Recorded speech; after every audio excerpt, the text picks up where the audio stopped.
It was late that night.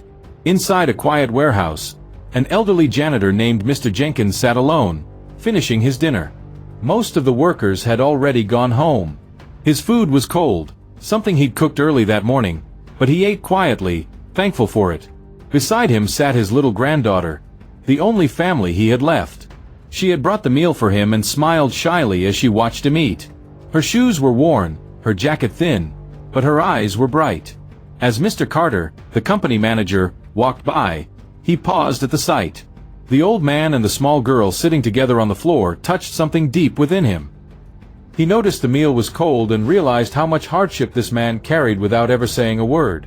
He asked gently about his family, and Mr. Jenkins told him. His only son had gone missing 3 years ago after leaving for work and never returned. His daughter-in-law, tired and heartbroken, left soon after, leaving the child behind. His wife had fallen ill from grief and passed away the next year. Now it was just him and his granddaughter, doing the best they could to survive. Mr. Carter listened in silence. The man had worked for him for years. Never late, never complained, never asked for help.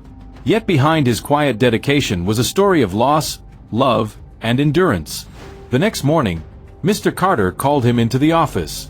The old man's hands trembled, afraid he'd lose the only job keeping them afloat. But instead, his boss smiled softly and told him he'd receive weekends and holidays off, and a raise. The old man's eyes filled with tears. He whispered thank you, overwhelmed with emotion. Before he left, Mr. Carter handed him an envelope, telling him to buy his granddaughter warm clothes for the winter. Mr. Jenkins tried to refuse, but his boss insisted. That evening, as they walked home hand in hand, the little girl looked up at him and smiled. The night was cold, but his heart was warm. For the first time in a long while, he didn't feel invisible. Sometimes, the smallest act of kindness can mean everything. To a child, to an old man, to a heart that had almost given up on hope.